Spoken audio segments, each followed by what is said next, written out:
Hello everyone, you can call me Freebie Wits, and I'd like to welcome you to another episode of Analyse and Adapt Season 2, where I see if a TV series would work in 3 different mediums. Tabletop as in board and card games, tabletop roleplay like Dungeons and Dragons, and finally as a LARP.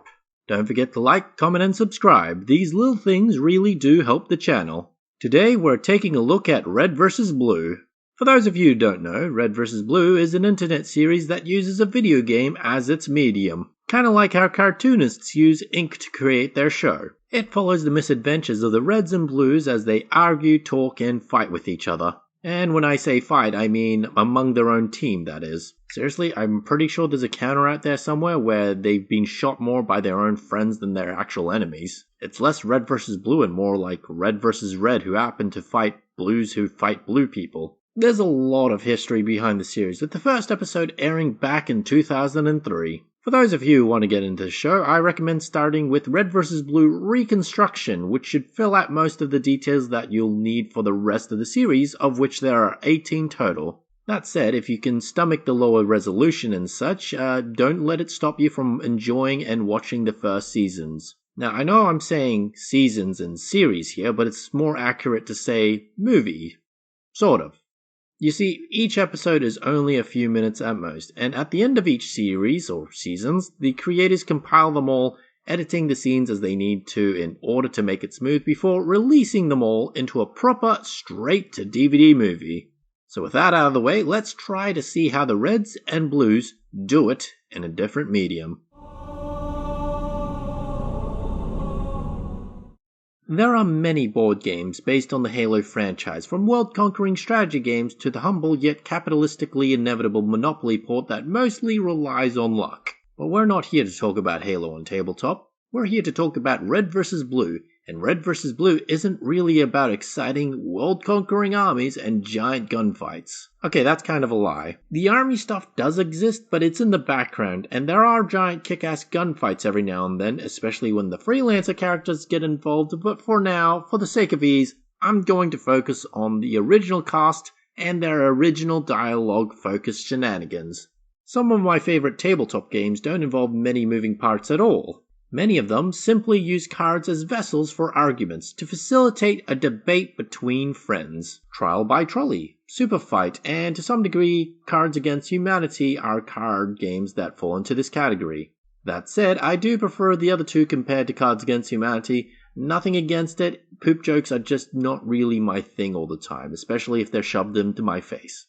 Anyways, I suggest a game that requires at least 3 players, with one player acting as the judge before giving the role over to the next person. Each round would involve the remaining competing players to randomly draw a character card like Church, Caboose, or Sarge. The judge would then draw a situation card. So, in this case, the situation could be something as simple as the base has run out of food, or a bunch of aliens are coming to beat everyone up. At which point the judge can draw another card to figure out what criteria they'll be judging everyone else on. Perhaps they'll be judging who would make the situation worse. Perhaps they'll be judging who would most likely resolve it. Or maybe they'll get to judge which character would cause the most collateral damage in the end. And yes, collateral damage and making the situation worse are 2 different categories. Regardless, it's then up to the players to argue who would win that specific scenario, and the judge to award points based on said arguments. To make things a bit more complicated, we can always have each player draw multiple characters and have them participate in this scenario as teams. We can further modify these scenarios by including location cards. After all, trying to solve an issue in Blood Gulch is a bit different to trying to solve the same issue on a high-speed warthog chase or a zero-gravity environment. Inter-team conflicts could also be a thing. Instead of having a rotating judge, we could just have a static one with another 2 set of people actually playing individuals to have a true Red vs. Blue situation. However, in my mind, there can only be one real winner. And when I say one, I mean individuals, not the team. You could have Caboose beat Church, for example, in his own team. There would be inter-team conflict. Then we could have modifier cards that players can play on each other. Things like running out of ammo, suddenly animated outside of the video game engine, or a sudden and very temporary spat of competence. And when I say temporary, I mean very temporary.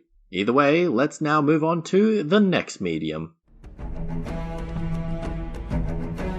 There are a ton of tabletop role-playing games with little to no violence involved, or at the very least have violence taking a backseat in terms of mechanics. I'd argue that Model UNs, murder mysteries, and the like are all examples of role-playing games where talking is the main focus. In the case of Red vs. Blue, however, we have to ask ourselves, what is the goal of the game, if any at all?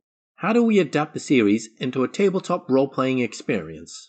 Well, to start with, I guess we can always just steal the mechanics from some sci-fi role-playing game and just slap on some simulation troopers, and we could also sprinkle in some talking mechanics that pauses the game, or at the very least makes it so whenever the players are being shot at, the only thing that actually gets hit is the cover they're hiding behind. Oh, and of course, the bad guys would never think to flank or flush them out, until it's narratively appropriate, of course. Seriously, Red vs. Blue characters spend a lot of time talking during firefights. Remember how I said I'd focus on the original cast and their earlier dialogue-focused shenanigans? Well, I lied. I'm more than happy to add in violence. Besides, some of the most violent stuff came from the original seasons in the first place. I mean, Tex practically killed someone with their own skull. It's just not physically possible. I still want the dialogue stuff to have a place, but Red vs. Blue isn't just a show about talking and nothing getting done. Now, I know said show jokes about it all the time, but they do a pretty good job of advancing the plot, both main and side, at a decent pace. So besides the actual shooting, there's plenty of vehicle-based combat as well, alongside the occasional bits of collateral damage. Due to the limitations of the game engine in which it was originally filmed, it's not like the environment plays much of a role in fights.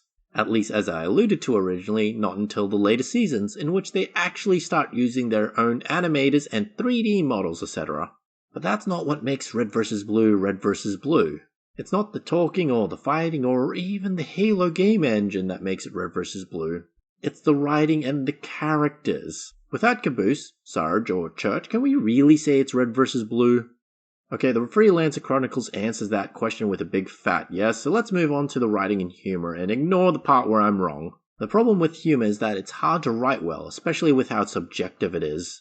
Everyone has that one friend who laughs at their own jokes, or thinks they're funnier than they actually are. In my opinion, for a proper Red vs. Blue game, you need a group of friends who get along with each other so well, who already have a ton of history that if they start arguing with each other, they'll still be friends by the end of it. That kind of goes for any game where argument is the actual focus of the game, so it should go without saying for Red vs. Blue. Remember, you're not actually arguing at each other, you're just arguing with each other. There's no reason to break friendships up because of a game. So with that out of the way, let's move on to the Larp genre. Humor, once again, is kind of a hard mechanic to enforce. In a tabletop situation, you can sort of guide and facilitate it, especially with a smaller group. However, in a LARP, which naturally tends to be a larger sort of ordeal, it can get a bit more difficult, as any new stand-up comedian might tell you. The main issue is that LARP can be kind of competitive by its very nature. Now, I'm not saying everyone is going to be competitive, so just hear me out for a second. In most combat-based LARPs, egos can get big and people fight in character to see who is or isn't the strongest. And in those cases, the rules help enforce and show who is or isn't able to beat someone in a fight.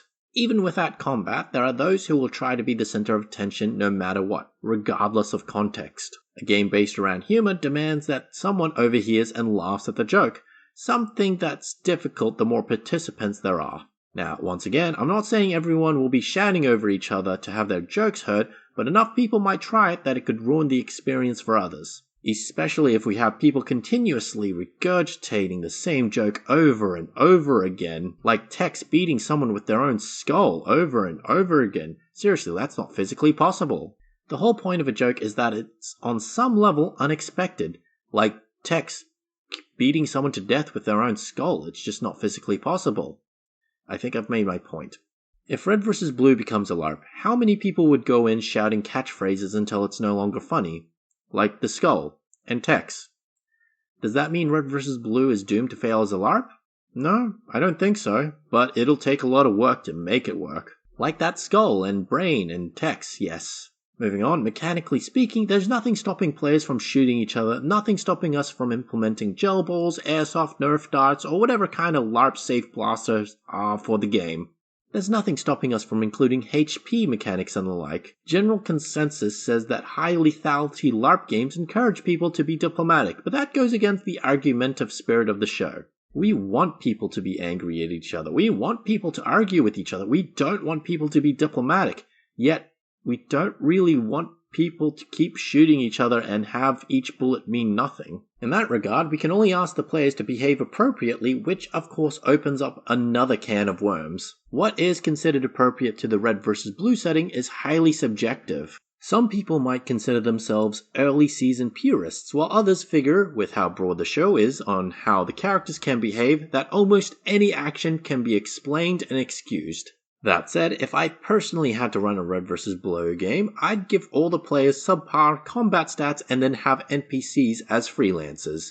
Said freelancers are of course very skilled and powerful, but can be beaten if the players all work together. Something they aren't going to do if they are arguing with each other, of course. Now, as fun as it'd be to play an all-powerful super soldier, I think many people might find it more interesting to play a group of flawed idiots. And yes, everyone in red versus blue are idiots, even Lopez. I mean, if he was so smart, then why does he keep finding himself with the reds, right?